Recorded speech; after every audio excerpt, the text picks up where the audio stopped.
अस्सलाम वालेकुम नाज़रीन।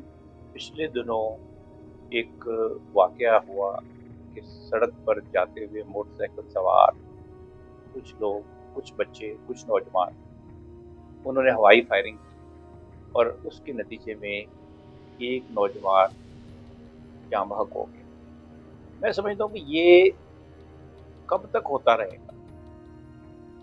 ये कोई नई बात नहीं है। वन व्हीलिंग बच्चे करते हैं। बच्चों को तो कोई थ्रिल सीकर के लिए कुछ न कुछ उन्होंने करना है।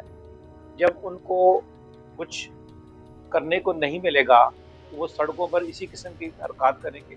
अगर आप उनको प्लेग्राउंड्स, उनके लिए कॉम्पिटिशन्स, उनके लिए स्पोर्ट्स सरगर्मियाँ और इस किस्म के दूसरे लवाज़मात को एनहांस करें और सपोर्ट करें और साथ में मोटिवेट भी करें, स्कूल लेवल पे, कॉलेज लेवल पे, मोहल्ले लेवल पे, तो फिर वो इस किस्म की हरकतें नहीं करेंगे। या मिसाल के तौर पे अगर कुछ लोग अगर मोटरसाइकिल पे स्टंट करना भी चाहते हैं, तो क्यों हम ऐसे ट्रैक्स और ऐसा एरिया नहीं बना देते जिसमें कि वो प्रॉपर सेफ्टी प्रिकॉशंस के साथ, जैसे सेफ्टी प्रिकॉशंस के साथ, जैसे कि दूसरे डेवलप्ड कंट्रीज में होता है, वो आए, अपना शौक पूरा करें, देखने वाले भी देखें और वो करने वाले वो भी करें और घर जाएं खैर वाफियत से।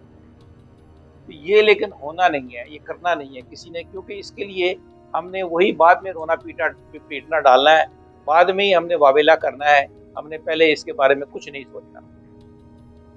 अभी ये सेफ सिटी के जो कैमरे हैं, करोड़ों अरबों रुपए के जो कैमरे लगाए गए, वो किस काम के, कितने दिन वो चले हैं, कितने दिन वो मॉनिटर हुए हैं और कितने इफेक्टिव रहे हैं वो।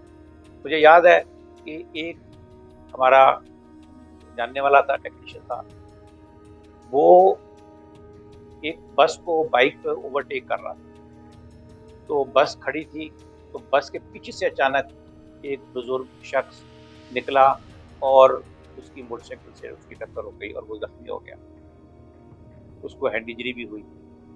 सेफ सिटी उस वक्त अभी नाकारा नहीं हुआ। उनके कैमरे वालों ने उन्हें देखा, वहाँ पर वो लोग आए और उन्होंने कैमरे से रिकॉर्डिंग जब निकाल कर देखी और उसको चलाई, तो उसने कहा कि नहीं, मोटरसाइकिल वाले का कसूर नहीं है, ये वो बुजुर्ग जो शहरी था, वो अचानक बस की ओर से निकलकर सड़क पर आ गया।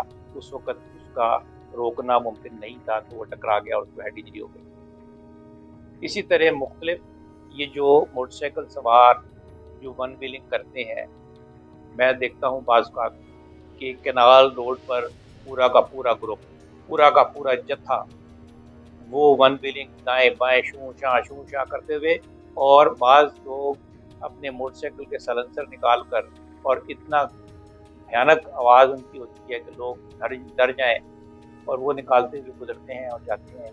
और मुझे याद है कि कुछ ऐसे भी वन व्हीलर भी थे जो कि सारे कपड़े उतार कर अलिफ नंगे होकर वन व्हीलिंग करते थे।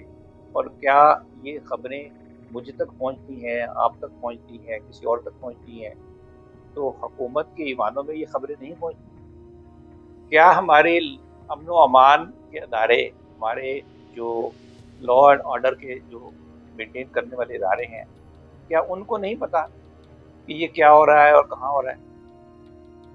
उसकी एक वजह है। उसकी सबसे बड़ी वजह ये है कि ये जो इदारे हैं, ये बिल्कुल बेबस और नकारा हो चुके हैं। और उसकी सबसे बड़ी वजह ये है कि ये इदारे हुक्मरानों और उनके मुशीरान और वज़ीरान, उनकी तहफ़्फ़ुज़ के लिए सिर्फ़ उनके वीआईपी प्रोटोकॉल्स के लिए मख़सूस हैं। जितनी तादाद इन लोगों की है, उनमें से अक्सर व बेशतर इनके प्रोटोकॉल के चक्कर में और उनकी हिफ़ाज़त और इनके आगे पीछे फिरने में लगा देते हैं। तो अमन व अमान के चक्कर में वो नहीं होते, सिर्फ़ जान की अमान पाओ और हाथ जोड़कर इनके पास खड़े रहते हैं। और अगर ये हुक्म दें कि फ़लाँ शख़्स को पकड़ के ले आओ, तो उसको पकड़ के ले आएँगे। अगर ये कहेंगे फ़लाँ शख़्स को 2 जो है जूते मारो, तो ये कहेंगे जी हमने 10 मारे हैं और शाबाश के मुस्तहिक ठहरेंगे। तो ये हमारे कानून नाफ़िज़ करने वाले अदारों का काम रह गया। इनका काम अमन व अमान को बरकरार रखना नहीं है। इनका काम चोरी डाकत को प्रिवेंट करना नहीं है। उसका लिए सद्देबाब करना, नाके लगाना, और नाके भी लगाने हैं तो सिर्फ पैसे बनाने के लिए नाके लगाने हैं। वो आते हैं, कोई शख्स आता है तो उसकी जेब की तरफ उनका ध्यान होता है, और जो वारदात करने वाले होते हैं वो उनके सामने से गुजर जाते हैं या उनको उसके ऊपर फायरिंग करते हुए गुजर जाते हैं। इस वजह से, क्योंकि वो देर अलर्ट नहीं है, उनका ध्यान इस तरफ है ही नहीं। जो भी नाके लगते हैं, जो भी ये खड़े होते हैं, वो आते हैं, बैग देखते हैं, बैग में चेक क्या है जी, ठीक है, फ्रूट है तो वो भी निकाल लिया, कुछ और चीज़ है तो पंजीरी है वो भी निकाल ली, देसी की कोई गाँव से लेकर आ रहा है तो उसको भी निकाल कर रख लिया, अच्छा चलो जाओ। वो बेचारे अपनी इज्जत बचाने की खातिर उससे बहस नहीं करते और निकल जाते हैं। किसी से 100, किसी से 500, किसी से 1000 लिया, और जनाब ये आए माए शय करके तो उनको जाने लगे। तो ये मकासद इनके हैं, और बाकी मकासद इनके सिर्फ और सिर्फ प्रोटोकॉल और इनकी हिफाजत, चाहे वो पीपल पार्टी हो, चाहे वो इमरान खान हो, चाहे नवाज शरीफ हो, इनके घरों के गिर्द हिसार बांध कर वो खड़े हैं, और उनको वक्त नहीं है कि वो जाकर तो मुल्क के अंदर और शहरों के अंदर, मोहल्लों के अंदर अमन व अमान को बरकरार करें। ये जो लड़के हैं, ये यंगस्टर है, एक तो इनको मुतबादिल इनके लिए एक्टिविटी के लिए इंतज़ाम किया जाए, और दूसरा, अगर कोई फिर भी करे तो मैं समझता हूँ कि उसको फिर वाक़ई उसको पकड़ना चाहिए।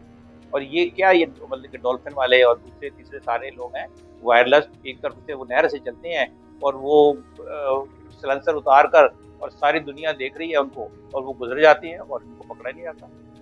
और फिर ये है कि आपकी जो सलाहियत है सीआईडी, या जैसे होता है कि हाँ जी, आपको नहीं पता कि कौन से मोहल्ले का कौन-कौन सा लड़का ये काम करता है, और कौन-कौन सा जो मैकेनिक है वो उन मोटरसाइकिलों को कन्वर्ट करता है और उसको वन व्हीलिंग के लिए तैयार करता है। ये अगर नहीं पता तो डूब मरने का मुकाम है। तो मैं समझता हूँ कि ये इसको लिए बहुत सीरियसली इसको लेना चाहिए, और यही वजह है कि हमारे यहाँ जराइम की रोकथाम नहीं हो पा रही। स्ट्रीट क्राइम, डाके, चोरी, राहज़नी, ये सारे क्राइम ये इसी वजह से नहीं रोक रहे।